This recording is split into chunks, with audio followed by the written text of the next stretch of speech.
तलाक का नोटिस भी भेज दिया। तो मेरी भी तो 2 बच्चों के साथ जिंदगी खराब है और मेरी शादी को सिर्फ 1 साल 3 महीने ही हुए। इन जैसे लोगों को सख्त से सख्त सजा मिले, जो मेरे साथ हुआ है अब वो किसी भी लड़की के साथ ना हो। अल्लाह देखेगा किसी की बेटी की जिंदगी खराब करना। आज भी लड़की निकाली गई है, वो छठी वहाँ रह रही है, 3 भाइयों में 7वीं आने वाली है। मेरे ससुर ने मुझे मारा, मेरी सास राबिया मलिक ने मुझे मारा। मेरे ससुर को देखेंगे लंबी दाढ़ी रख रखी है, तस्वीर फेरते हैं। मैं जामिया यूनिवर्सिटी में पढ़ती हूँ। 30-40 लाख रुपए मेरे माँ बाप ने शादी में लगाए। तेली ब्रादर को इतना गंदा कर रखा है, इतना गंदा कर रखा है। फरीन नाम की लड़की है, लिविंग रिलेशनशिप में उसके साथ रहा है। अभी 15 दिन पहले मुस्ताबाद से शादी करके लाया। हर माँ बाप का सपना होता है कि हमारे बच्चों की शादी होने के बाद में अच्छे तरीके से ज़िंदगी बसर हो जाए, लेकिन जो माँ बाप की एक उम्मीद होती है बच्चों को सुख देने की, कहीं ना कहीं उसमें थोड़ी सी चूक हो जाती है और वो चूक जो होती है उसका जो खामियाजा है वो बच्चों को भुगतना पड़ता है। ऐसा ही एक मामला फ़िलहाल दिल्ली के अंदर पेश आया है। हमारे पास में जो बहन बैठी हैं, इनकी तकरीबन आज से 1 साल पहले शादी हुई और शादी के बाद में इनको बहुत सारी प्रॉब्लम्स होने लगी। जो इनके शौहर थे वो टॉर्चर करने लगे और कई तरह की समस्याएं इनके सामने हैं। आज हम इनके पास में पहुंचे, इनसे बातचीत करेंगे। आपका क्या नाम है जी? नाम अच्छा, तो मैं ये जानना चाहता हूँ आपकी जो शादी हुई थी वो कब हुई थी और कहाँ पे हुई थी? सर, मेरी जो शादी हुई थी वो 1 मई 2023 को हुई थी और जो कि करदमपुरी में हुई थी, गली नंबर 3, हाउस नंबर 141। और शफीक मलिक मेरे ससुर हैं, वहाँ हुई थी। वो औरंगाबाद के मेरठ के रहने वाले हैं। ये 6 भाई हैं, पर जो शफीक मलिक है वो करदमपुरी में रहते हैं। इनके 3 बेटे हैं, एक है नासिर मलिक, उमर मलिक और अब्दुल मलिक मेरा हस्बैंड है। और 4 बहनें हैं, परवीन, फिरदौस, नाजरीन और आसमीन। इन्होंने क्या कर रखा है सर, मैं ये बताना चाहती हूँ कि इन्होंने एक तरह से शादी को बिजनेस बना रखा है। ये क्या करते हैं कि लड़कियों का दहेज लेते हैं और लड़कियों का दहेज लेने के बाद 1 साल तक ही रखते हैं, ज़्यादा नहीं रखते। 1 साल से ज़्यादा होने ही नहीं देते। उनका दहेज जब तक खा लेते हैं फिर उन्हें क्या करते हैं, धोखे से निकाल देते हैं। ऐसे ही मेरा जेठ जो है नासिर मलिक, उसने 3 शादियाँ की हैं।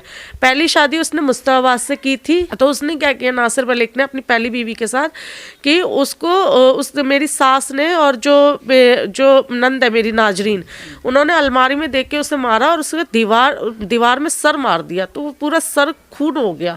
तब पुलिस वगैरह बुलाई गई तो इन्होंने पंचायत बिठाई और वहीं पे उनका फैसला करवा दिया, तलाक हो गया। उसका दहेज खा लिया सारा। फिर दूसरा करके लेके आए काशी से भी अच्छा पैसा मिला, 5-6 लाख कैश मिला और 5-6 लाख कैश मिला, 7-8 तोले सोना मिला, वो भी खा लिया और उसको भी निकाल दिया 1 साल बाद। तीसरी बहू करके लेके आए मवाना से, जो कि मवाना में क्या था, मवाना की जो आई थी जेठानी मेरी, वो और मैं साथ में रहते थे क्योंकि उसकी शादी और मेरी शादी 6 महीने पहले ही हुई थी मेरी शादी से। फिर उसका भी यही किया कि उसे भी नौकरानी से भद्दर सलूक किया। उसको भी सर मिले थे। उसके पापा ने 7.5 लाख कैश दिया था और 7-8 तोले सोना दिया था। अभी मेरे को सुनने में आया उसकी बेटी को इस बहाने से निकाला है कि तुम शादी के लिए चली जाओ। उसके घर में शादी थी, शादी के लिए चली गई। और फिर इन्होंने ये क्या करते हैं सर, जब बहू निकल जाती है ना तो मेरा ससुर क्या करता है, शफीक मलिक ब्लैकलिस्ट कर लेता नंबर और बेटे ब्लैकलिस्ट कर लेते, सास ब्लैकलिस्ट कर लेती है और कह देते बेदखल कर दिया। जब मुंह जवानी कहते बेदखल कर दिया, लिखित तौर पे नहीं कुछ होता, बेदखल वैसे बोलते हैं। अब फिर मेरा दूसरा जेठ, ये होगी पहले जेठ की कहानी। फिर दूसरा जेठ जो उमर मलिक है, उसने अपनी शादी जो की थी पहली बीवी, वो की थी चाचा की भतीजी से। उसे भी मिला बुलेट अच्छी खासी। तो उसको क्या किया, किराए पे मकान दिला दिया कि ताकि निकाले तो इनके ऊपर कुछ ना आए, ठीक है। तो किराए पे मकान दिला दिया, फिर कह दिया बेदखल कर दिया। फिर मेरा जेठ था वो किसी लड़की के साथ पकड़ा गया था। तो बाद में उसने क्या किया, दहेज का केस, क्योंकि उसे निकाल दिया था, फिर दहेज का केस उसने भी लगाया। फिर उसका भी 3-4 साल केस चला। और वही जेठ मेरा, वही उमर मलिक, अभी 15 दिन पहले मुस्ताबाद से शादी करके लाया, निकाह करके लाया। उसमें भी उसे 3.5 लाख कैश मिला है, 5-6 तोले सोना मिला है और दहेज पूरा मिला है, फर्नीचर। आपके साथ में क्या परेशानी हुई? मेरे साथ ये हुआ सर, मैं स्टोरी पहले इनकी हिस्ट्री, ये इनका इतिहास हिस्ट्री है कि ये कैसे लोग हैं, बैकग्राउंड। शादी करने से पहले तो सोचता है ना आदमी, कहाँ शादी कर रहे हैं हम, कहाँ पे हम जा रहे हैं, या घर वाले कहाँ पे शादी कर रहे हैं, पूछताछ होती है ना ऐसे डायरेक्ट। हाँ नहीं सर, ऐसा हुआ कि जो मेरा नंद का ससुर है भुल्लन मलिक, वो हम तेली ब्रादर है। तो तेली ब्रादर में क्या होता है कि जो बिचौलिया होता है वो शादी करवाता है। तो उन्होंने क्या किया, मोटी माला मिलती है, मतलब पैसा अच्छा मिलता है, तो उन्होंने क्या किया 2 लाख रुपए की माला के पीछे मेरी ज़िंदगी ख़राब करवा दी। उन्होंने क्या किया, बताया लड़का बहुत अच्छा है, बहुत कोई शराब नहीं पीता, कोई नशा नहीं करता, कुछ नहीं करता, अब्दुल मलिक बहुत ही ज़्यादा अच्छा है, शफीक मलिक ससुर इतना अच्छा है। पर बाद में पता चला कि कुछ भी अच्छा नहीं है। जो मेरा हस्बैंड है उसकी मेरे साथ पहली शादी है, उसने भी सिर्फ दहेज के लालच में शादी की। मेरे पापा ने 7.5 लाख की स्विफ्ट दी थी, लोन पे दी थी, 5.5 लाख कैश दिया था, 7-8 तोले सोना दिया था, और जो मेरे घर से 8.5 लाख रुपए वो अलग से ले गया। तो उसने क्या किया सर कि सारा दहेज खा लिया। जब मैंने मेरी गाड़ी बेच दी, मेरे ससुर ने और मेरे ये जो अब्दुल मलिक है, इनके बेटों ने मिलकर गाड़ी बेच दी, मेरा जेवर बेच दिया सब। और जो भी मेरे से बाद में ये कहता है कि मेरा काम नहीं चल रहा और ऐसा करो, मुझे ना पैसे दिलवा दो। तो हर माँ बाप सोचते हैं पैसे दिलवा देते हैं, काम अलग घर ले लूँगा, तो ठीक है। अब उन्होंने क्या किया, माँ बाप ने मेरे 8.5 लाख रुपए दे दिए। तो उसने क्या किया, इतना वो चालाक आदमी, मतलब पता है कि दहेज लूटना है, तो उसने क्या किया, नकली कागज़ घर के बना लाया।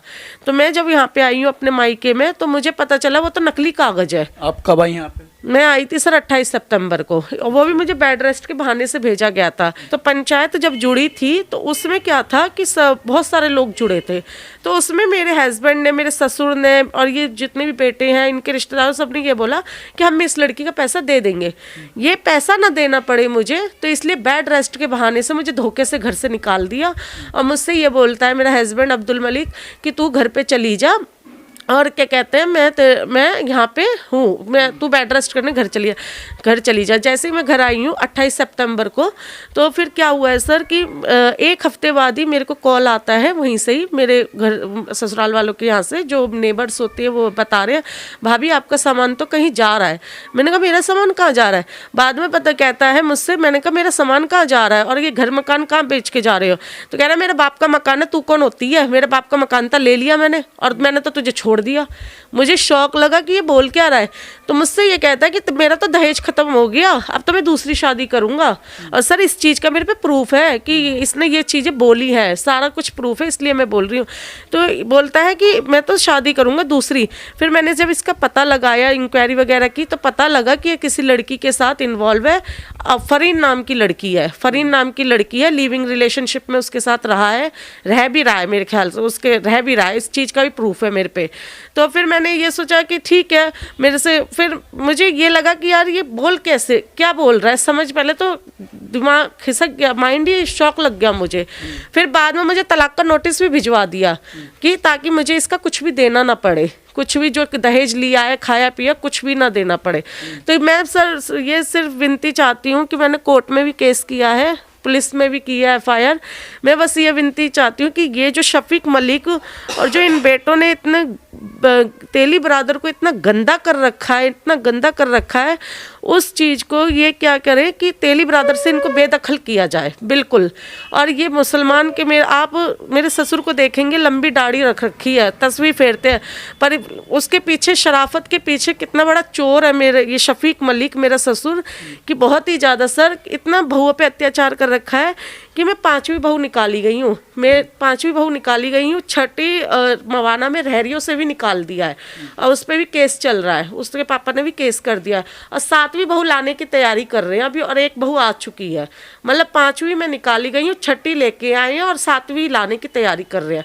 3 भाइयों में अब 7वीं बहू आ रही है। तो ये क्या इन्होंने एक व्यापार बना रखा है कि दहेज को ये लेते हैं और फिर निकालते हैं। बस मैं यही कहना चाहती हूँ कि मुझे इंसाफ मिले। आपके कोई बच्चा वगैरह है? नहीं सर, अभी मैं जुड़वा बच्चों की प्रेग्नेंट हूँ, और अभी मेरा 8 मंथ्स है मेरे को।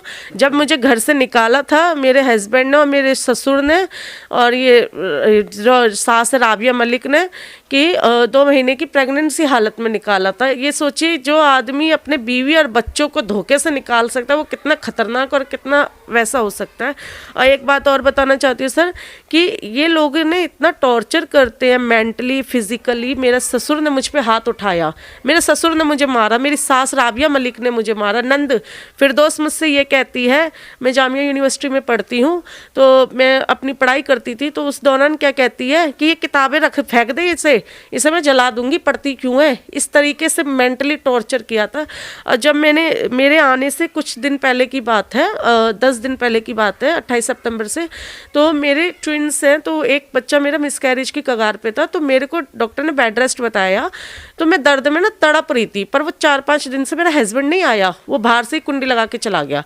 तो मैं वो कुंडी लगा के इसलिए गया था कि मैं अभी आ जाऊंगा, पर वो आया ही नहीं। फिर मेरे को इतना पेन होने लगा, इतना पेन दर्द होने लगा, तो मैं नीचे सास ससुर पे फ़ोन मिला रही हूँ कि मुझे ऊपर आओ और एक बार देखो कि दर्द क्यों हो रहा है। पर सास ससुर ने सबने फ़ोन काट दिया। नंद पे मिला रही, नंद ने फ़ोन काट दिया। मतलब एक तरह से मुझ पर अटैम्प्ट टू मर्डर भी करने की कोशिश की गई है। फिर मैंने किराएदार, जो ऊपर बच्चे हैं, ऊपर किराएदार नीचे आई है, तब जाके उसने दरवाज़ा खोला, तब जाके वो मुझे डॉक्टर पे लेके गई है। तब जाके उसने देखा कि यार इसकी हालत इतनी ख़राब है। फिर उसने मेरे को मेडिसिन वगैरह, दवाइयाँ वगैरह दिलवा के बताया है, वो किया है। अभी फ़ोन आता है उधर से?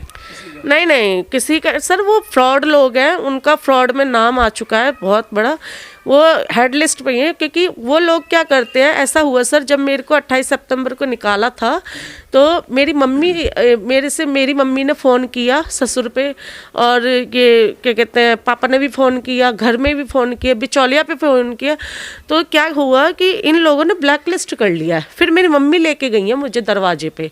तो मेरी मम्मी जब दरवाजे पे लेके गई है, तो ये कहता है मेरा ससुर शफीक मलिक, हमने तो बेटे को बेदखल कर दिया, तुम कौन होते हो, तो मुझे बेदखल कर दिया, ढूंढ लो। और मेरी मम्मी को और मुझे दरवाजे के अंदर आने नहीं दिया उन लोगों ने। इसकी वीडियो भी है मेरे पे, बिल्कुल आने नहीं दिया। और जो मेरे जेठ है उमर मलिक, नासिर मलिक, ये वहीं पे खड़े रहे, पर आने नहीं दिया। बोलते कि जा, हमने तो बेदखल कर दिया। तो मुझे ये नहीं समझ आती सर कि ये कैसा इंसान, ये कैसे मुसलमान के नाम पे ये शफीक मलिक की क्या, कितना बड़ा ढोंगी है, मतलब मेरे ससुर, कि जब ये सेहरा पहना के अपने बेटों का एक तरह से व्यापार कर रहे हैं लेने, तो जब शादी की बारी आती है तो दहेज ये मांगते हैं पूरा फुल। मेरे से कहते 15 लाख कैश चाहिए, ये चाहिए, वो चाहिए। तो जब मांगने, तो ये भिखारियों के एक तरह से भिखारी की तरह ही तो जा रहे हैं, मांगने के लिए तो चले जाते हैं, और जब खा पी लेते हैं दहेज, तब निकाल देते हैं बेटी को। फिर ये कहते हैं कि बेदखल कर दिया। तो ये कहाँ की इंसानियत है। ऐसे लोगों को कड़ी से कड़ी, सख्त से सख्त सज़ा मिलनी चाहिए। मेरी ये मांग है कोर्ट से भी, पुलिस वालों से भी, कि बेटियों की इतनी ज़्यादा इन्होंने ज़िंदगी ख़राब कर रखी है कि मैं 5वीं लड़की निकाली गई हूँ, 6ठी वहाँ रह रही है, 3 भाइयों में 7वीं आने वाली है। तो ये मेरी भी तो 2 बच्चों के साथ ज़िंदगी ख़राब हो गई, और मुझे तलाक का नोटिस भी भेज दिया। तो मेरी भी तो 2 बच्चों के साथ ज़िंदगी ख़राब है, और मेरी शादी को सिर्फ 1 साल 3 महीने ही हुए हैं। तो मैं बस यही दरख्वास्त करना चाहती हूँ कि मुझे इंसाफ मिले, और इन जैसे लोगों को सख्त से सख्त सज़ा मिले। जो मेरे साथ हुआ है, अब वो किसी भी लड़की के साथ ना हो, मैं बस ये चाहती हूँ। जो मैं दहेज के मैं शिकार हुई हूँ, और डोमेस्टिक वायलेंस का, घरेलू, इतना, अब वो कोई और ना बने बस। अभी जैसे मान लिया उन्होंने जो है आपको तलाक का नोटिस भेज दिया, तो आप क्या सोच रही हो उस चीज़ को लेके? आप उसको एग्री कर रहे हैं, या फिर आप उसके खिलाफ हाई कोर्ट या सुप्रीम कोर्ट, या कहाँ, किस तरीके की लड़ाई? नहीं सर, मेरे को तलाक का नोटिस दे दिया है, मैंने वो सबमिट करवा दिया है जज के पास ही, कोर्ट में सबमिट करवा दिया है। और मैं जैसा इस आदमी ने, जो मेरा हस्बैंड अब्दुल मलिक, ये इतना शातिर आदमी, जो दहेज का इतना भूखा है सर, कि वो 3-4 महीने से प्लानिंग कर रहा निकालने की अपनी वाइफ को। मैंने पता किया कई लोगों से, तो पता चला कि मुझे 3-4 महीने से निकालने की प्लानिंग कर रहा है, सिर्फ दहेज के लिए, कि अब दहेज खत्म हो गया। तो जो अपने बीवी और बच्चों को ना समझ सका, वो इंसान क्या समझेगा किसी को? वो किसका सगा होगा जो अपने बीवी और बच्चों का नहीं हो सका? तो मैं तो यही चाहूँगी, कोई मुझे तलाक, मैं तो मंजूर करती हूँ तलाक, कोई बात नहीं, बट जो भी अब जो मतलब दहेज का जो बन रही है शिकार लड़कियाँ, वो ना बने जो ऐसे मैं बनी हूँ। तो जो मेरा जितना 30-40 लाख रुपए मेरे माँ बाप ने शादी में लगाए हैं, वो मुझे पूरा दिया जाए। और दूसरा कि अब ऐसे लोगों को बाइकआउट किया जाए। बिल्कुल वैसे देने के लिए एग्री हैं वे? नहीं सर, बड़े ढीठ लोग हैं वो इतने ढीठ लोग हैं, पैसे वगैरह देने के लिए कुछ भी एग्री नहीं है, क्योंकि वो तो दहेज के लिए करते हैं शादी। तो वो जब उन्होंने लड़कियों का पैसा खा लिया, मेरा जैसे पैसे खा लिया, गाड़ी बेच दी, जेवर बेच दिया, मेरी जेठानी के साथ इतना फ्रॉड कर दिया, तो ये पैसे देने की तो मुझे लगता नहीं है, उम्मीद है। पर यह है कि हमने पंचायत से भी बात की थी, पंचायत भी इनसे हमने जब पंचायत से बात की थी, करदमपुरी में कई लोगों से बात की थी, तो वो लोग ये कहते हैं अरे ये तो नीच आदमी है, इनसे क्या ही बोले, नीच आदमी। उनकी पूरी बरादर में भी बहुत बदनामी है। पर यही था मेरी किस्मत में कि हमें पता नहीं लग पाया इस चीज़ का कि बिचौलिया ने फंसवा दिया, भुल्लन मलिक ने। अल्लाह उसे भी देखेगा, अल्लाह देखेगा किसी की बेटी की ज़िंदगी ख़राब करना कैसे, सिर्फ एक पैसों के लालच के चक्कर में मेरी ज़िंदगी ख़राब कर दी है, ऐसे घर परिवार में फंसा के। अब आपके जो माँ बाप हैं वो क्या चाहते हैं? वो फैसला चाहते हैं या फिर वे आपको वहीं भेजना चाहते हैं? नहीं वे क्या चाहते हैं? नहीं, मेरे माँ बाप नहीं भेजना चाहते। वो तो सर अब कोर्ट बताएगा क्या भेजना चाहते हैं, नहीं भेजना चाहते हैं, वो तो कोर्ट डिसाइड करेगा।